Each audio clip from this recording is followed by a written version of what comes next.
The Wisdom of Solomon, Chapter 1. Love righteousness, ye that be judges of the earth. Think of the Most High with a good heart, and in simplicity of heart seek him. For he will be found of them that tempt him not, and showeth himself unto such as do not distrust him.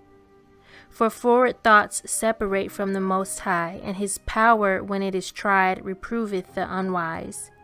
For into a malicious soul wisdom shall not enter, nor dwell in the body that is subject unto sin. For the Holy Spirit of discipline will flee deceit and remove from thoughts that are without understanding, and will not abide when unrighteousness cometh in. For wisdom is a loving spirit, and will not acquit a blasphemer of his words. For the Most High is witness of his reins, and a true beholder of his heart, and a hearer of his tongue. For the Spirit of the Most High filleth the world, and that which containeth all things hath knowledge of the voice. Therefore he that speaketh unrighteous things cannot be hid, neither shall vengeance, when it punisheth, pass by him. For inquisition shall be made into the counsels of the ungodly, and the sound of his word shall come unto the Most High for the manifestation of his wicked deeds. Verse 10. For the ear of jealousy heareth all things, and the noise of murmurings is not hid. Therefore beware of murmuring, which is unprofitable, and refrain your tongue from backbiting. For there is no word so secret that shall go for naught, and the mouth that belieth slayeth the soul. Seek not death in the error of your life, and pull not upon yourselves destruction with the works of your hands. For the Most High made not death, neither hath he pleasure in the destruction of the living. For he created all things that they might have their being, and the generations of the world were healthful, and there is no poison of destruction in them, nor the kingdom of death upon the earth. For righteousness is immortal, but ungodly men with their works and words called it to them. For when they thought to have it their friend, they consumed to naught, and made a covenant with it, because they are worthy to take part with it. Chapter 2. For the ungodly said, reasoning with themselves, but not aright, our life is short and tedious, and in the death of a man there is no remedy. Neither was there any man known to have returned from the grave. For we are born at all adventure, and we shall be hereafter as though we had never been. For the breath in our nostrils is as smoke, and a little spark in the moving of our heart, which being extinguished, our body shall be turned into ashes, and our spirit shall vanish as the soft air. And our name shall be forgotten in time, and no man shall have our works in remembrance. And our life shall pass away as the trace of a cloud, and shall be dispersed as a mist, that is driven away with the beams of the sun, and overcome with the heat thereof. For our time is a very shadow that passeth away, and after our end there is no returning. For it is fast sealed, so that no man cometh again. Come on, therefore, let us enjoy the good things that are present, and let us speedily use the creatures like as in youth. Let us fill ourselves with costly wine and ointments, and let no flower of the spring pass by us. Let us crown ourselves with rosebuds before they be withered. Let none of us go without his part of our voluptuousness. Let us leave tokens of our joyfulness in every place, for this is our portion, and our lot is this. Verse 10. Let us oppress the poor righteous man, let us not spare the widow, nor reverence the ancient gray hairs of the aged. Let our strength be the law of justice, for that which is feeble is found to be nothing worth. Therefore let us lie in wait for the righteous, because he is not for our turn, and he is clean contrary to our doings. He upbraideth us with our offending the law, and objecteth to our infamy the transgressions of our education.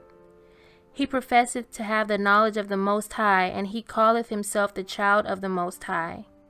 He was made to reprove our thoughts. He is grievous unto us even to behold. For his life is not like other men's, his ways are of another fashion. We are esteemed of him as counterfeits. He abstaineth from our ways as from filthiness. He pronounceth the end of the just to be blessed, and maketh his boast that the Most High is his Father. Let us see if his words be true, and let us prove what shall happen in the end of him. For if the just man be the son of the Most High, he will help him and deliver him from the hand of his enemies. Let us examine him with despitefulness and torture, that we may know his meekness and prove his patience. Verse 20.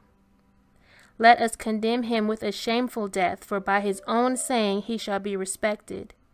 Such things they did imagine and were deceived, for their own wickedness hath blinded them. As for the mysteries of the Most High, they knew them not, neither hoped they for the wages of righteousness, nor discerned a reward for blameless souls. For the Most High created man to be immortal, and made him to be an image of his own eternity. Nevertheless, through envy of the devil came death into the world, and they that do hold of his side do find it. Chapter 3. But the souls of the righteous are in the hand of the Most High, and there shall no torment touch them. In the sight of the unwise they seem to die, and their departure is taken for misery, and their going from us to be utter destruction. But they are in peace. For though they be punished in the sight of men, yet is their hope full of immortality. And having been a little chastised, they shall be greatly rewarded, for the Most High proved them and found them worthy for himself. As gold in the furnace hath he tried them, and received them as a burnt offering. And in the time of their visitation they shall shine, and run to and fro like sparks among the stubble. They shall judge the nations, and have dominion over the people, and their power shall reign forever.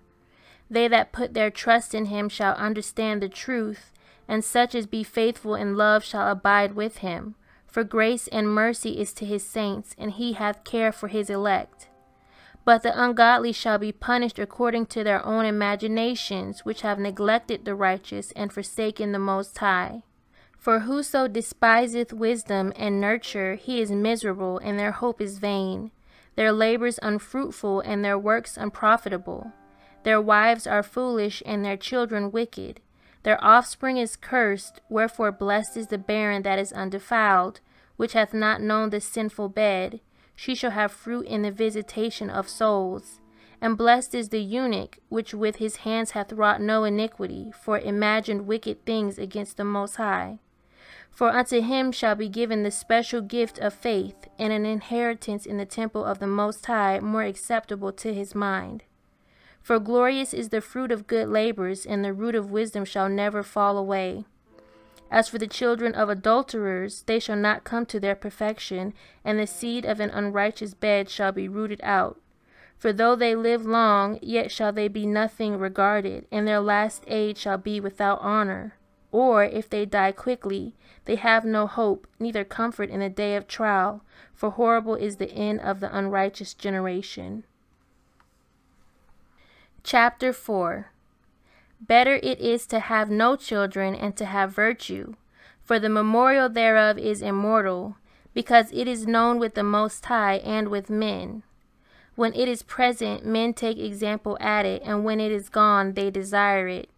It weareth a crown, and triumpheth forever, having gotten the victory, striving for undefiled rewards.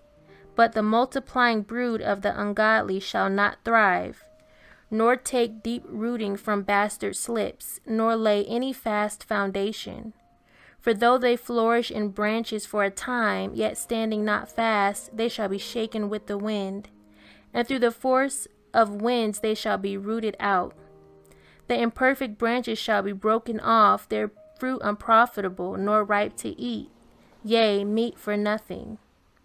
For children begotten of unlawful beds are witnesses of wickedness against their parents in their trial.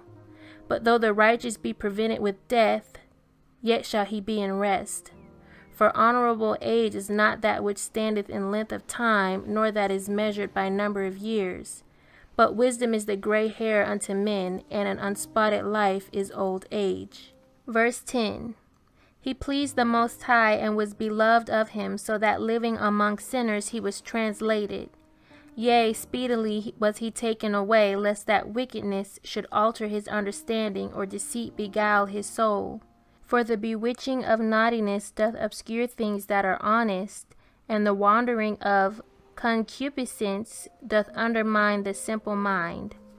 He being made perfect in a short time fulfilled a long time. For his soul pleased the Most High, therefore hasted he to take him away from among the wicked. This the people saw and understood it not, neither laid they up this in their minds, that his grace and mercy is with his saints, and that he hath respect unto his chosen. Thus the righteous that is dead shall condemn the ungodly which are living, and youth that is soon perfected the many years and old age of the unrighteous. For they shall see the end of the wise, and shall not understand what the Most High in his counsel hath decreed of him, and to what end the Most High hath set him in safety. They shall see him and despise him, but the Most High shall laugh them to scorn, and they shall hereafter be a vile carcass and a reproach among the dead for evermore. For he shall rend them and cast them down headlong, that they shall be speechless, and he shall shake them from the foundation, and they shall be utterly laid waste and be in sorrow, and their memorial shall perish. And when they cast up the accounts of their sins, they shall come with fear, and their own iniquity shall convince them to their face. Chapter 5. Then shall the righteous man stand in great boldness before the face of such as have afflicted him, and made no account of his labors. When they see it, they shall be troubled with terrible fear, and shall be amazed at the strangeness of his salvation, so far beyond all that they looked for. And they, repenting and groaning for anguish of spirit, shall say within themselves, This was he, whom we had sometimes in derision and a proverb of reproach. We fools accounted his life madness, and his end to be without honor. How is he numbered among the children of the Most High, and his lot is among the saints? Therefore have we erred from the way of truth, and the light of righteousness hath not shined unto us, and the sun of righteousness rose not upon us. We wearied ourselves in the way of wickedness and destruction, yea, we have gone through deserts where there lay no way, but as for the way of the Most High, we have not known it. What hath pride profited us, or what good hath riches with our vaunting brought us? All those things are passed away like a shadow, and as a post that hasted by. Verse 10. And as a ship that passeth over the waves of the water, which when it is gone by, the trace thereof cannot be found, neither the pathway of the keel in the waves. Or as when a bird hath flown through the air, there is no token of her way to be found, but the light air being beaten with the stroke of her wings, and parted with the violent noise and motion of them, is passed through. And therein afterwards no sign where she went is to be found.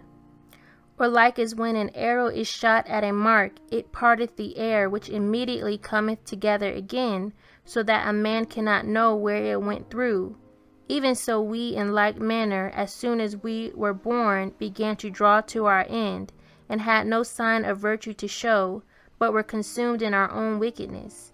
For the hope of the ungodly is like dust that is blown away with the wind, like a thin froth that is driven away with the storm, like as the smoke which is dispersed here and there with a tempest, and passeth away as the remembrance of a guest that tarrieth but a day.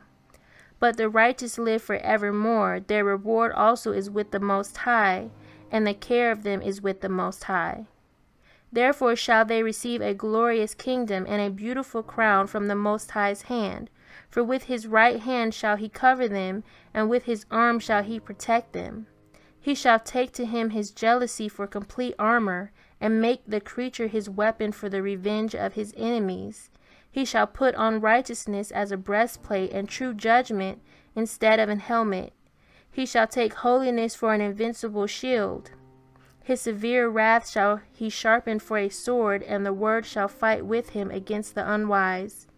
Then shall the right aiming thunderbolts go abroad, and from the clouds as from a well-drawn bow shall they fly to the mark. And hailstones full of wrath shall be cast as out of a stone bow, and the water of the sea shall rage against them, and the flood shall cruelly drown them. Yea, a mighty wind shall stand up against them, and like a storm shall blow them away. Thus iniquity shall lay waste the whole earth, and ill-dealing shall overthrow the thrones of the mighty. Chapter 6. Hear therefore, O ye kings, and understand. Learn, ye that be judges of the ends of the earth. Give ear, ye that rule the people, and glory in the multitude of nations. For power is given you of the Most High, and sovereignty from the Highest, who shall try your works and search out your counsels. Because being ministers of his kingdom ye have not judged aright, nor kept the law, nor walked after the counsel of the Almighty. Horribly and speedily shall he come upon you, for a sharp judgment shall be to them that be in high places. For mercy will soon pardon the meanest, but mighty men shall be mightily tormented. For he which is power over all shall fear no man's person, neither shall he stand in awe of any man's greatness. For he hath made the small and great, and careth for all alike. But a sore trial shall come upon the mighty. Unto you therefore, O kings, do I speak, that ye may learn wisdom and not fall away. Verse 10. For they that keep holiness holily shall be judged holy, and they that have learned such things shall find what to answer. Wherefore set your affliction upon my words, desire them, and ye shall be instructed. Wisdom is glorious and never fadeth away, yea, she is easily seen of them that love her, and found of such as seek her. She preventeth them that desire her, in making herself first known unto them. Whoso seeketh her early shall have no great travail, for he shall find her sitting at his doors. To think therefore upon her is perfection of wisdom, and whoso watcheth for her shall quickly be without care. For she goeth about seeking such as are worthy of her, showeth herself favorably unto them in the ways, and meeteth them in every thought. For the very true beginning of her is the desire of discipline, and the care of discipline is love. And love is the keeping of her laws, and the giving heed unto her laws is the assurance of incorruption. And incorruption maketh us near unto the Most High. Therefore the desire of wisdom bringeth to a kingdom. If your delight be then in thrones and scepters, O ye kings of the people, honor wisdom, that ye may reign for evermore.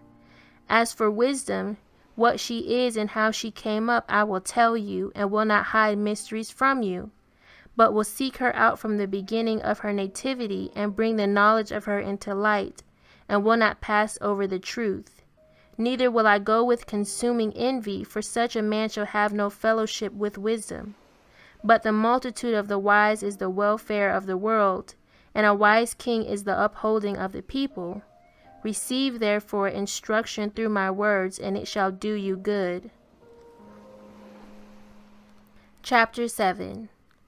I myself also am a mortal man, like to all, and the offspring of him that was first made of the earth.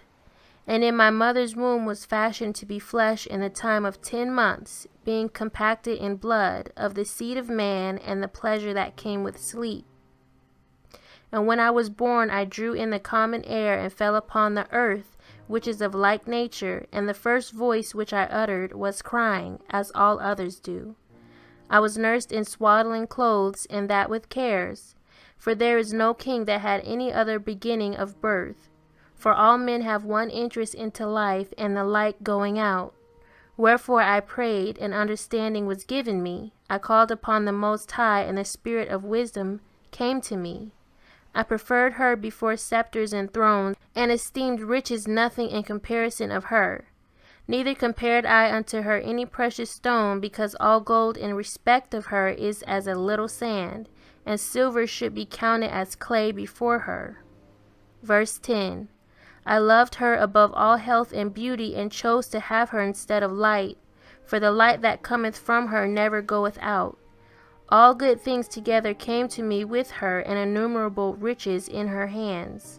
And I rejoiced in them all, because wisdom goeth before them, and I knew not that she was the mother of them.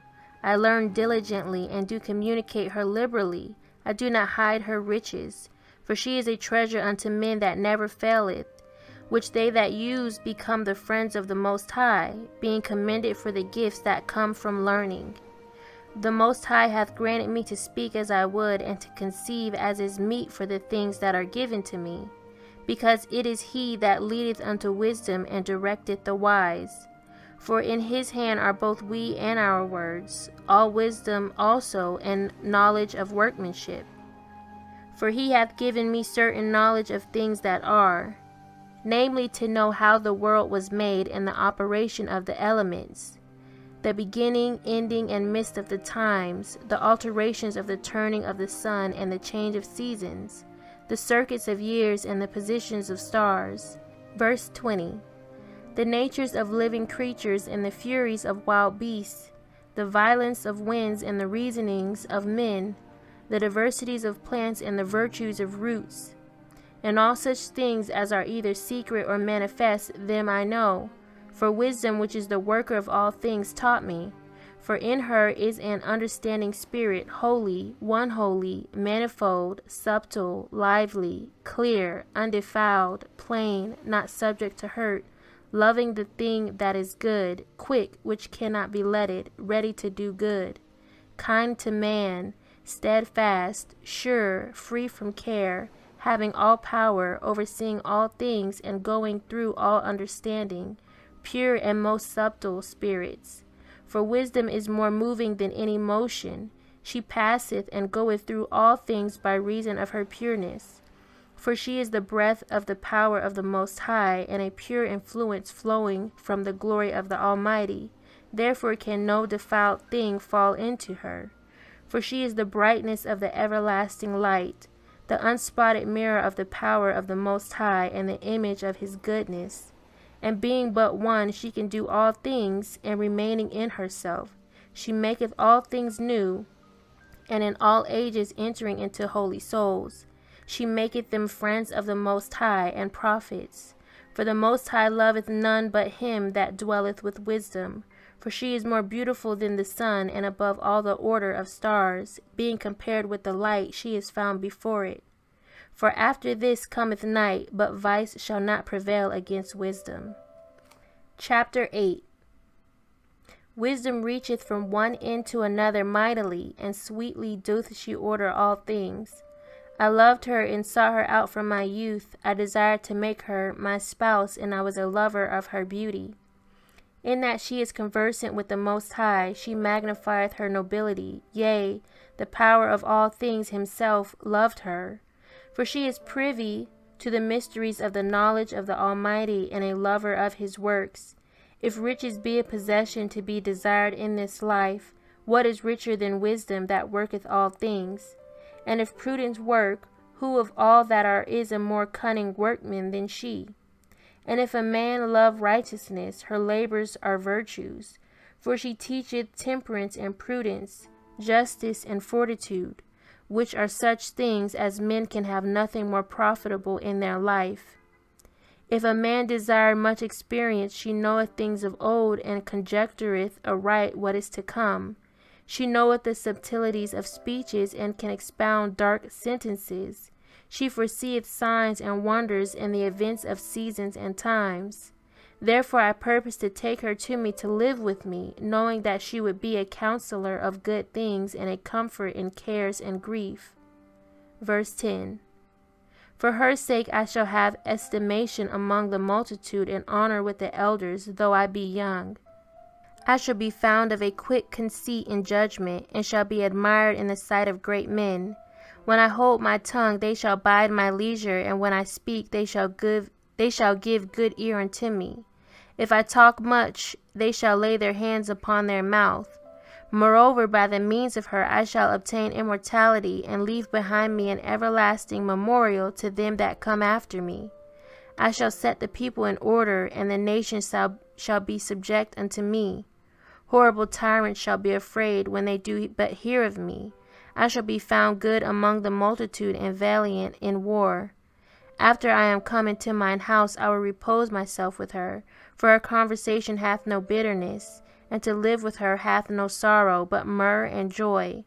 Now when I considered these things in myself, and pondered them in my heart, how that to be allied unto wisdom is immortality, and great pleasure it is to have her friendship, and in the works of her hands are infinite riches, and in the exercise of conference with her prudence, and in talking with her a good report, I went about seeking how to take her to me, for I was a witty child and had a good spirit, yea, rather being good, I came into a body undefiled.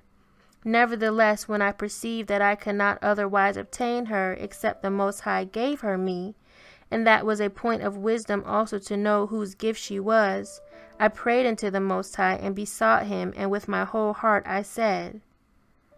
Chapter 9.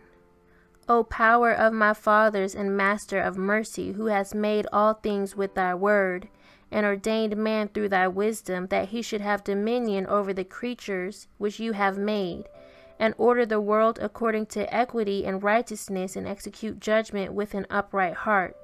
Give me wisdom that sitteth by thy throne, and reject me not from among thy children. For I thy servant and son of thine handmaid am a feeble person, and of a short time, and too young for the understanding of judgment and laws. For though a man be never so perfect among the children of men, yet if thy wisdom be not with him, he shall be nothing regarded. You have chosen me to be a king of thy people, and a judge of your sons and daughters. You have commanded me to build a temple upon your holy mount, and an altar in the city wherein you dwellest, a resemblance of the holy tabernacle which you have prepared from the beginning. And wisdom was with you, which knoweth your works, and was present when you madest the world, and knew what was acceptable in your sight, and right in your commandments. Verse 10. O send her out of your holy heavens, and from the throne of your glory, that being present she may labor with me, that I may know what is pleasing unto you. For she knoweth and understandeth all things, and she shall lead me soberly in my doings, and preserve me in her power.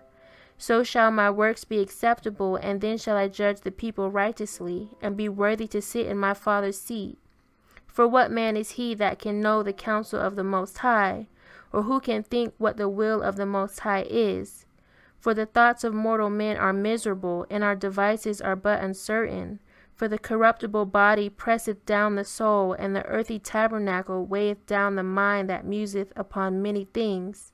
And hardly do we guess aright at things that are upon earth, and with labor do we find the things that are before us. But the things that are in heaven who hath searched out? And thy counsel who hath known, except you give wisdom, and send the Holy Spirit from above? For so the ways of them which lived on the earth were reformed, and men were taught the things that are pleasing unto you, and were saved through wisdom. Chapter 10. She preserved the first formed father of the world that was created alone, and brought him out of his fall, and gave him power to rule all things. But when the unrighteous went away from her in his anger, he perished also in the fury wherewith he murdered his brother. For whose cause the earth being drowned with the flood, wisdom again preserved it, and directed the course of the righteous in a piece of wood of small value. Moreover, the nations in their wicked conspiracy being confounded, she found out the righteous, and preserved him blameless unto the Most High, and kept him strong against his tender compassion toward his son.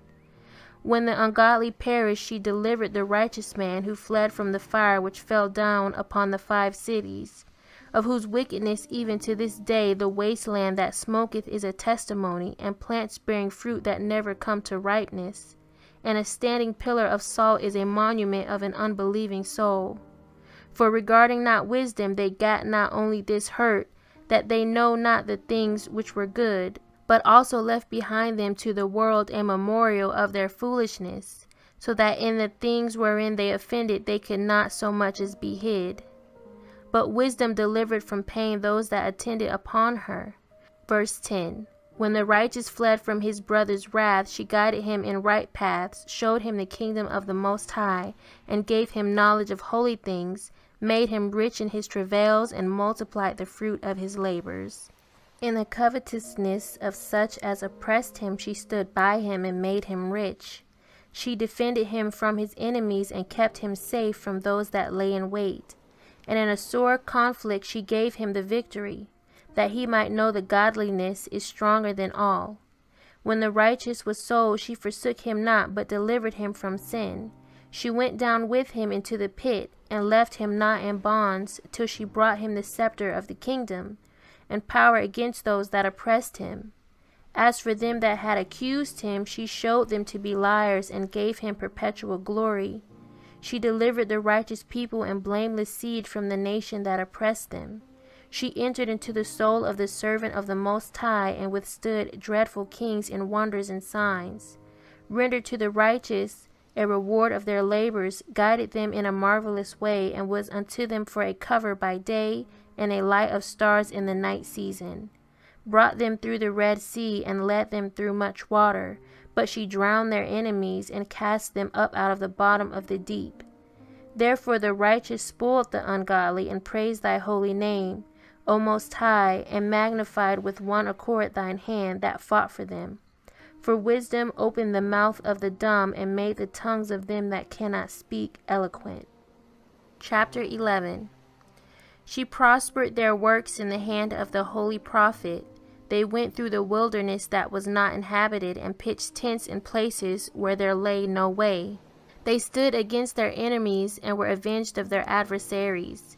When they were thirsty, they called upon you, and water was given them out of the flinty rock, and their thirst was quenched out of the hard stone. For by what things their enemies were punished, by the same they in their need were benefited. For instead of a fountain of a perpetual running river troubled with foul blood, for a manifest reproof of that commandment whereby the infants were slain, you gavest unto them abundance of water by a means which they hoped not for, declaring by that thirst then how you had punished their adversaries. For when they were tried, albeit but in mercy chastised, they knew how the ungodly were judged in wrath and tormented, thirsting in another manner than the just. Verse 10. For these you did admonish and try as a father, but the other as a severe king you did condemn and punish. Whether they were absent or present, they were vexed alike, for a double grief came upon them, and a groaning for the remembrance of things past. For when they heard by their own punishments the other to be benefited, they had some feeling of the Most High, for whom they rejected with scorn when he was long before thrown out at the casting forth of the infants. Him in the end, when they saw what came to pass, they admired. But for the foolish devices of their wickedness, wherewith being deceived they worshipped serpents void of reason and vile beasts, you did send a multitude of unreasonable beasts upon them for vengeance, that they might know that wherewithal a man sinneth, by the same also shall he be punished.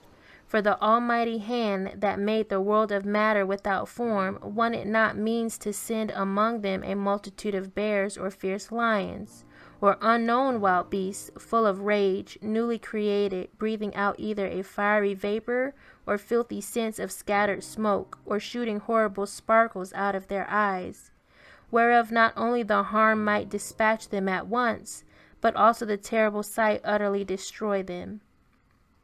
Verse 20. Yea, and without these might they have fallen down with one blast, being persecuted of vengeance and scattered abroad through the breath of thy power. But you have ordered all things in measure and number and weight. For you can show thy great strength at all times when you will, and who may withstand the power of your arm? For the whole world before thee is as a little grain of the balance, yea, as a drop of the morning dew that falleth down upon the earth. But you have mercy upon all, for you can do all things, and winkest at the sins of men because you should amend. For you lovest all the things that are, and abhorrest nothing which you have made. For never wouldest you have made anything if you hadst hated it. And how can anything have endured if it had not been thy will, or been preserved if not called by you? But you sparest all, for they are thine, O Most High, you lover of souls. Chapter 12. For thine incorruptible spirit is in all things, therefore chastenest you them by little and little that offend, and warnest them by putting them in remembrance wherein they have offended, that leaving their wickedness they may believe on thee, O Most High. For it was thy will to destroy by the hands of our fathers both those old inhabitants of thy holy land, whom you hatest for doing most odious works of witchcrafts and wicked sacrifices. and also those merciless murderers of children and devourers of man's flesh and the feasts of blood, with their priests out of the midst of their idolatrous crew, and the parents that killed with their own hands souls destitute of help, that the land which you esteemed above all other might receive a worthy colony of the Most High's children. Nevertheless, even those you sparest as men, and did send wasps, forerunners of thine hosts, to destroy them by little and little. Not that you was unable to bring the ungodly under the hand of the righteous in battle, or to destroy them at once with cruel beasts, or with one rough word, but executing thy judgments upon them by little and little, you gavest them place of repentance, not being ignorant that they were a naughty generation, and that their malice was bred in them, and that their cogitation would never be changed. For it was a cursed seed from the beginning, neither did you, for fear of any man, give them pardon for those things wherein they sinned. Verse 12. For who shall say, what have you done, or who shall withstand your judgment? Or who shall accuse you for the nations that perish, whom you have made? Or who shall come to stand against you, to be revenged for the unrighteous men? For neither is there any Father but you that careth for all, to whom you might show that your judgment is not unright. Neither shall king or tyrant be able to set his face against you for any whom you have punished. For so much then as you are righteous thyself, you orderest all things righteously, thinking it not agreeable with your power to condemn him that hath not deserved to be punished. For your power is the beginning of righteousness, and because you are the power of all, it maketh thee to be gracious unto all.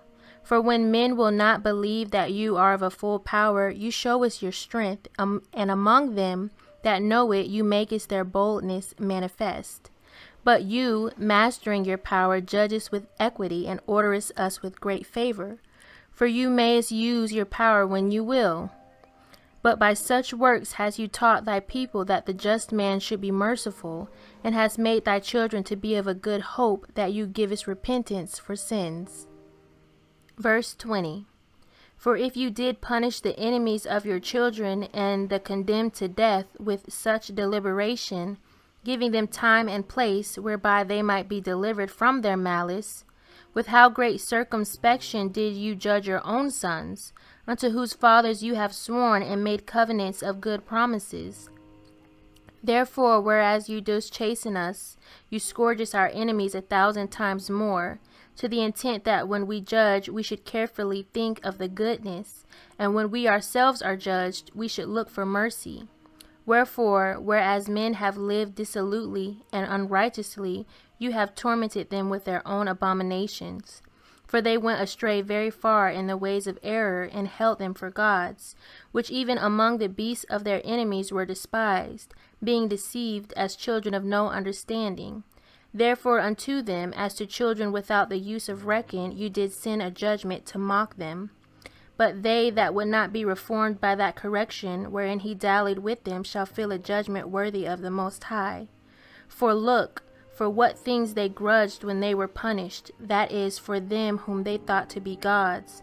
Now being punished in them, when they saw it, they acknowledged him to be the true Almighty, whom before they denied to know, and therefore came extreme damnation upon them. Chapter 13. Surely vain are all men by nature, who are ignorant of the Most High, and could not out of the good things that are seen know him that is. Neither by considering the works did they acknowledge the workmaster, but deemed either fire or wind or the swift air or the circle of the stars or the violent water or the lights of heaven to be the gods which govern the world, with whose beauty if they being delighted took them to be gods. Let them know how much better the Most High of them is, for the first author of beauty hath created them. But if they were astonished at their power and virtue, let them understand by them how much mightier is he that made them. For by the greatness and beauty of the creatures proportionably the maker of them is seen. But yet for this they are the less to be blamed, for they peradventure err, seeking the Most High and desirous to find him. For being conversant in his works they search him diligently, and believe their sight, because the things are beautiful that are seen. Howbeit, neither are they to be pardoned, for if they were able to know so much that they could aim at the world, how did they not sooner find out the Most High thereof? But miserable are they, and in dead things is their hope, who called them gods, which are the works of men's hands, gold and silver to show art in, and resemblances of beasts, or a stone good for nothing, the work of an ancient hand. Verse 11.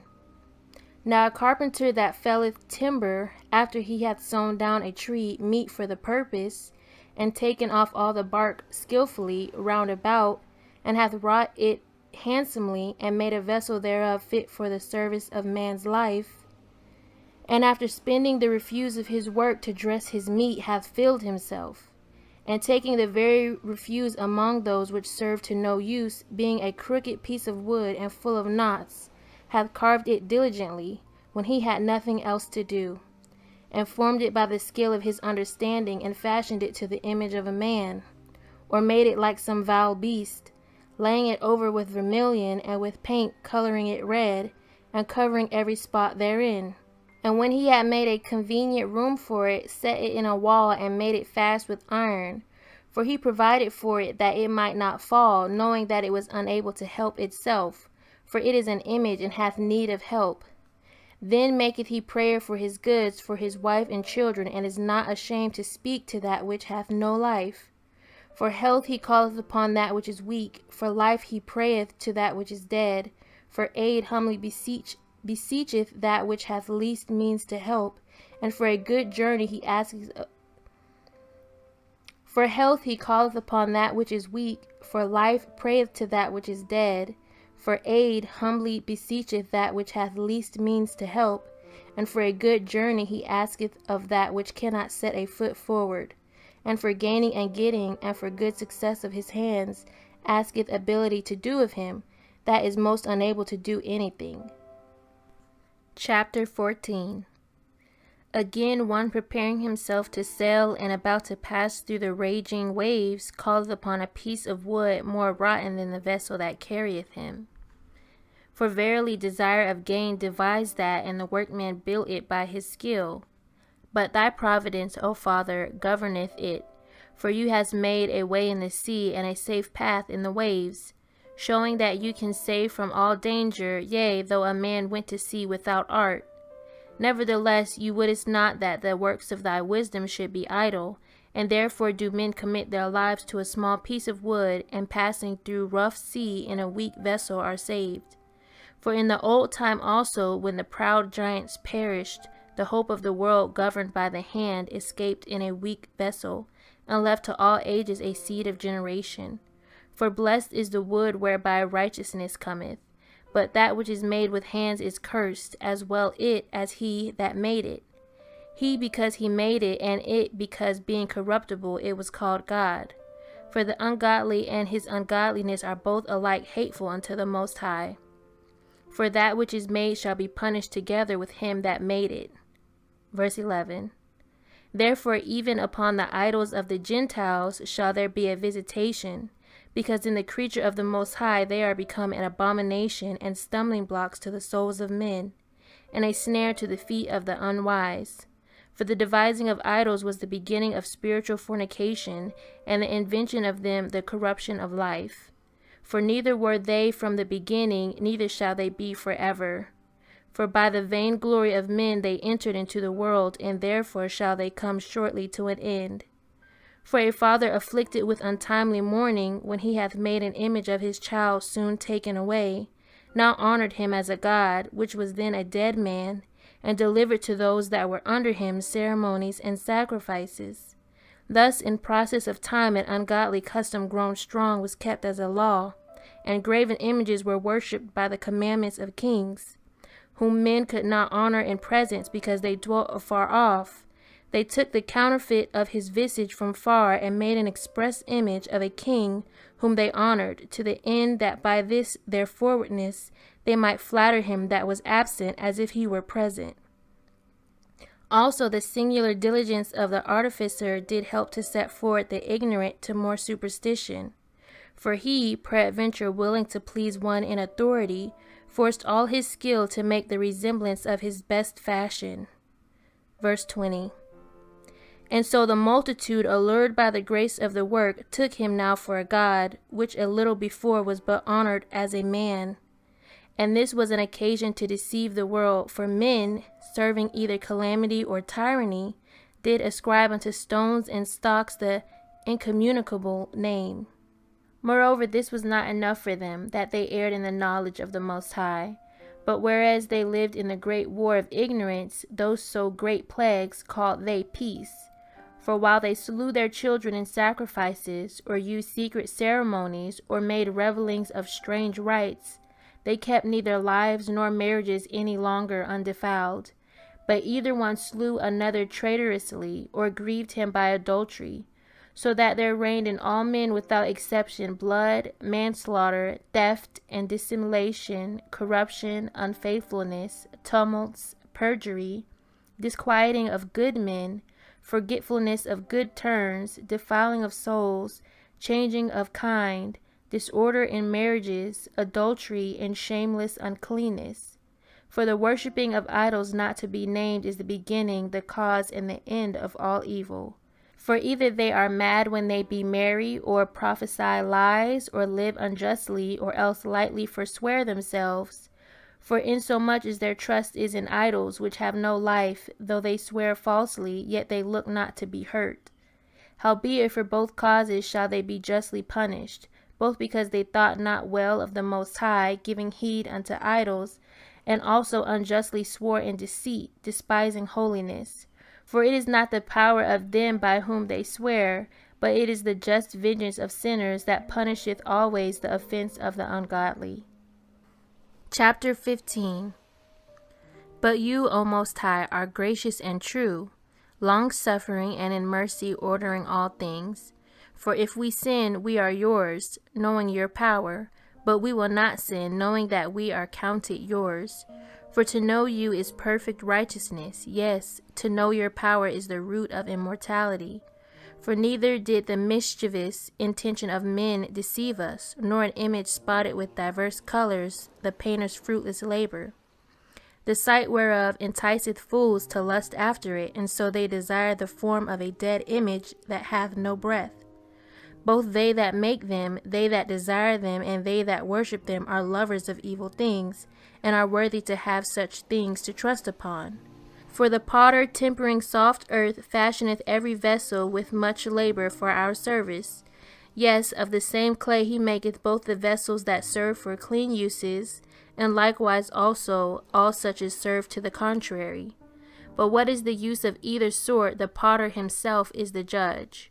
And employing his labors lewdly, he maketh a vain god of the same clay, even he which a little before was made of earth himself, and within a little while after returneth to the same, out of the which he was taken, when his life which was lent him shall be demanded.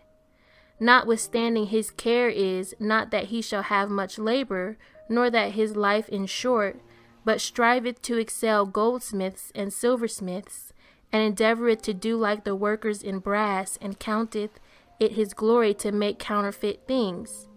Verse 10. His heart is ashes, his hope is more vile than earth, and his life of less value than clay. For as much as he knew not his Maker, and him that inspired into him an active soul, and breathed in a living spirit, but they counted our life a pastime, and our time here a market for gain. For say they, we must be getting every way, though it be by evil means.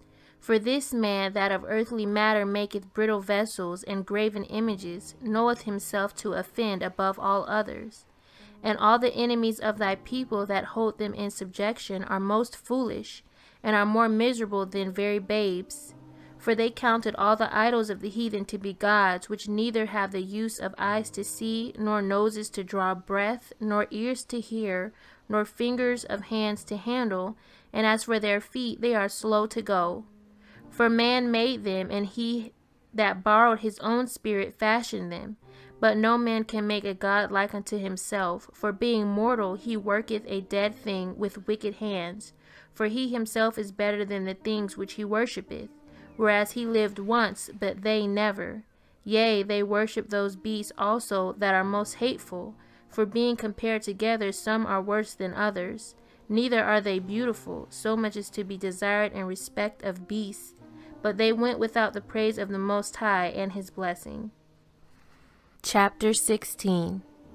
Therefore by the like were they punished worthily, and by the multitude of beasts tormented, instead of which punishment, dealing graciously with thine own people, you preparest for them meat of a strange taste, even quails, to stir up their appetite, to the end that they, desiring food, might for the ugly sight of the beast sent among them loathe even that, which they must needs desire, but these, suffering penury for a short space, might be made partakers of a strange taste.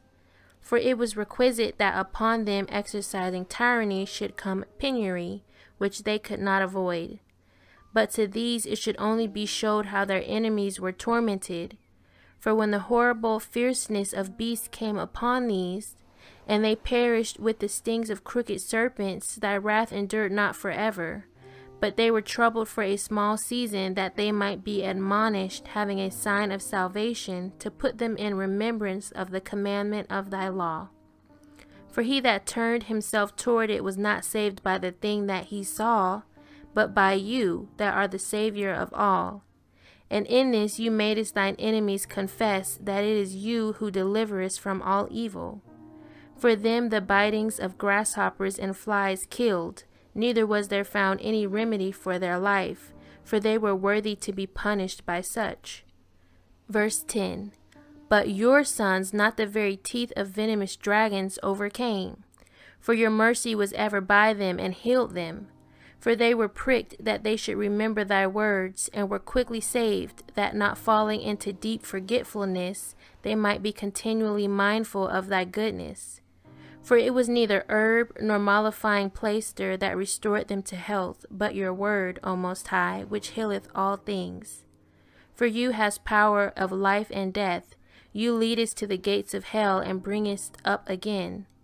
A man indeed killeth through his malice, and the spirit, when it is gone forth, returneth not, neither the soul received up cometh again. But it is not possible to escape your hand. For the ungodly that denied to know you were scourged by the strength of your arm. With strange rains, hails, and showers were they persecuted, that they could not avoid, and through fire were they consumed. For which is most to be wondered at, the fire had more force in the water that quencheth all things, for the world fighteth for the righteous. For sometime the flame was mitigated, that it might not burn up the beasts that were sent against the ungodly, but themselves might see and perceive that they were persecuted with the judgment of the Most High. And at another time it burneth even in the midst of water above the power of fire, that it might destroy the fruits of an unjust land. Verse 20. Instead whereof you feddest your own people with angels' food, and did send them from heaven bread prepared without their labor, able to content every man's delight, and agreeing to every taste. For thy sustenance declared thy sweetness unto your children, and serving to the appetite of the eater, tempered itself to every man's liking. But snow and ice endured the fire, and melted not, that they might know that fire burning in the hail and sparkling in the rain did destroy the fruits of the enemies. But this again did even forget his own strength, that the righteous might be nourished. For the creature that serveth thee, who art the Maker, increaseth his strength against the unrighteous for their punishment, and abateth his strength for the benefit of such as put their trust in you. Therefore even then was it altered into all fashions, and was obedient to thy grace, that nourisheth all things, according to the desire of them that had need, that thy children, O Most High, whom you lovest, might know that it is not the growing of fruits that nourisheth man, but that it is thy word, which preserveth them that put their trust in thee. For that which was not destroyed of the fire, being warmed with a little sunbeam, soon melted away, that it might be known that we must prevent the sun to give thee thanks, and at the dayspring pray unto thee. For the hope of the unthankful shall melt away as the winter's hoar frost, and shall run away as unprofitable water. Chapter 17. For great are thy judgments and cannot be expressed, therefore unnurtured souls have erred. For when unrighteous men thought to oppress the holy nation, they being shut up in their houses, the prisoners of darkness and fettered with the bonds of a long night, lay there exiled from the eternal providence. For while they supposed to lie hid in their secret sins, they were scattered under a dark veil of forgetfulness, being horribly astonished and troubled with strange apparitions.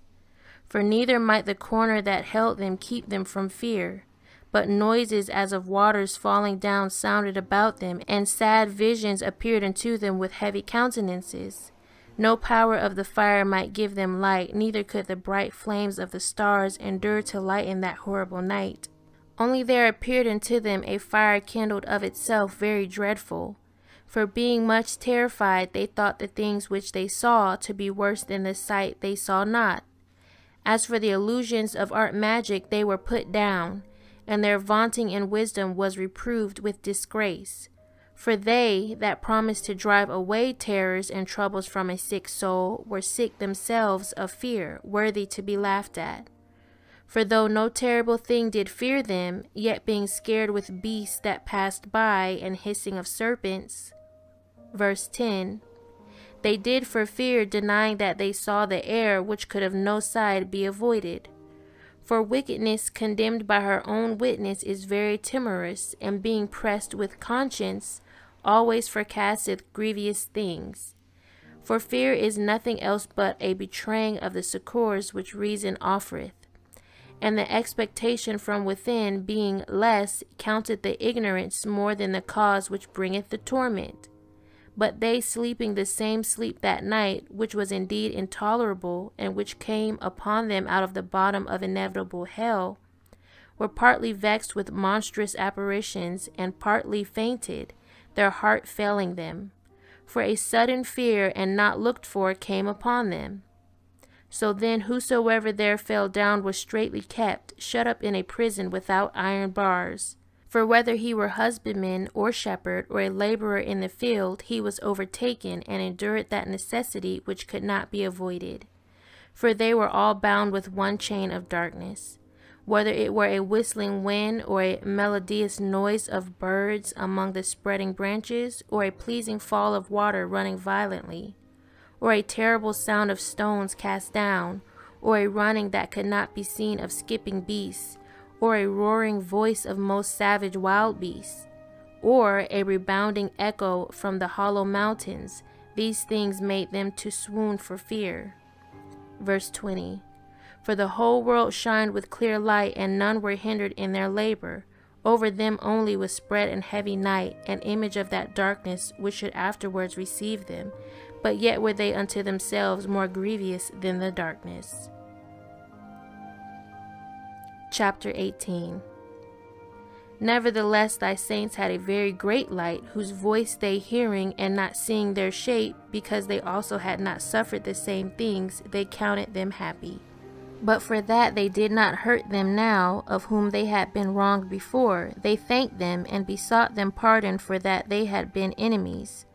Instead whereof you gavest them a burning pillar of fire, both to be a guide of the unknown journey, and an harmless sun to entertain them honorably. For they were worthy to be deprived of light, and imprisoned in darkness, who had kept thy Son shut up, by whom the uncorrupt light of the law was to be given unto the world. And when they had determined to slay the babes of the saints, one child being cast forth and saved to reprove them, you tookest away the multitude of their children, and destroyest them altogether in a mighty water. Of that night were our fathers certified afore, that assuredly knowing unto what oaths they had given credence, they might afterwards be of good cheer. So of thy people was accepted both the salvation of the righteous and destruction of the enemies. For wherewith you didst punish our adversaries, by the same you didst glorify us, whom you hast called. For the righteous children of good men did sacrifice secretly, and with one consent made a holy law, that the saints should be alike partakers of the same good and evil, the fathers now singing out the songs of praise. Verse 10. But on the other side there sounded an ill-according cry of the enemies, and a lamentable noise was carried abroad for children that were bewailed.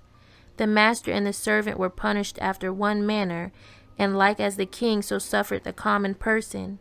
So they altogether had innumerable dead with one kind of death, neither were the living sufficient to bury them, for in one moment the noblest offspring of them was destroyed. For whereas they would not believe anything by reason of the enchantments, upon the destruction of the firstborn they acknowledged this people to be the sons of the Most High. For while all things were in quiet silence, and that night was in the midst of her swift course, thine almighty word leaped down from heaven out of thy royal throne as a fierce man of war into the midst of a land of destruction, and brought thine unfeigned commandment as a sharp sword, and standing up filled all things with death, and it touched the heaven, but it stood upon the earth. Then suddenly visions of horrible dreams troubled them sore, and terrors came upon them unlooked for. And one thrown here and another there half dead showed the cause of his death. For the dreams that troubled them did foreshow this, lest they should perish, and know not why they were afflicted. Verse 20. Yea, the tasting of death touched the righteous also, and there was a destruction of the multitude in the wilderness, but the wrath endured not long. For then the blameless man made haste and stood forth to defend them, and bring the shield of his proper ministry, even prayer, and the propitiation of incense, set himself against the wrath, and so brought the calamity to an end, declaring that he was thy servant.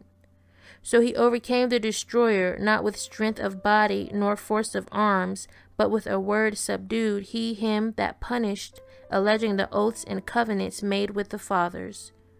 For when the dead were now fallen down by heaps one upon another, standing between, he stayed the wrath, and parted the way to the living.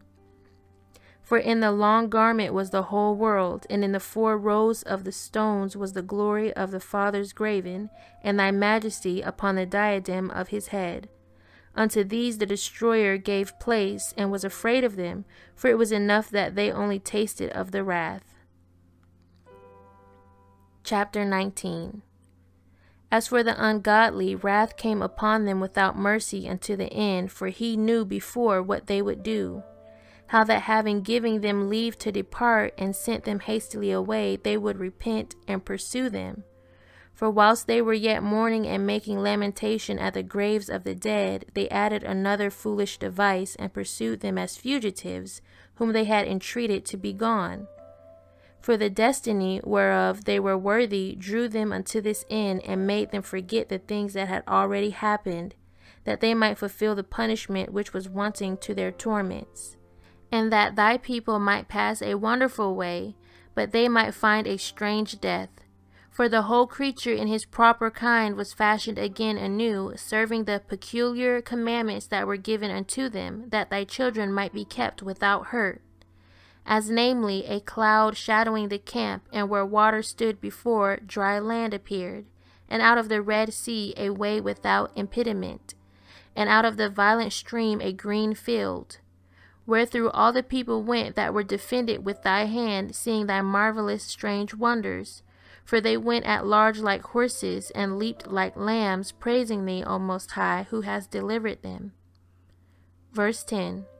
For they were yet mindful of the things that were done while they sojourned in the strange land, how the ground brought forth flies instead of cattle, and how the river cast up a multitude of frogs instead of fishes. But afterwards they saw a new generation of fowls, when, being led with their appetite, they asked delicate meats. For quails came up unto them from the sea for their contentment, and punishments came upon the sinners not without former signs by the force of thunders, for they suffered justly according to their own wickedness, insomuch as they used a more hard and hateful behavior toward strangers.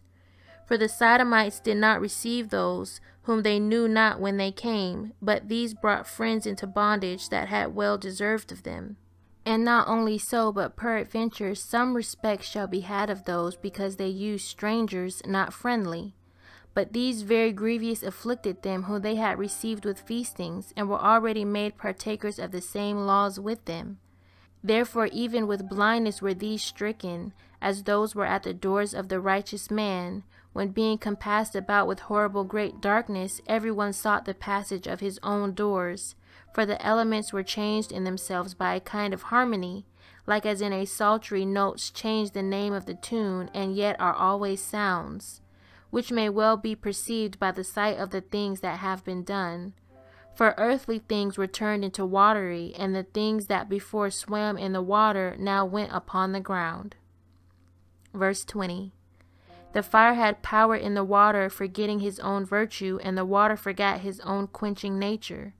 On the other side, the flames wasted not the flesh of the corruptible living things, though they walked therein, neither melted they the icy kind of heavenly meat that was of nature apt to melt. For in all things, O Most High, you didst magnify thy people and glorify them, neither did you lightly regard them, but did assist them in every time and place.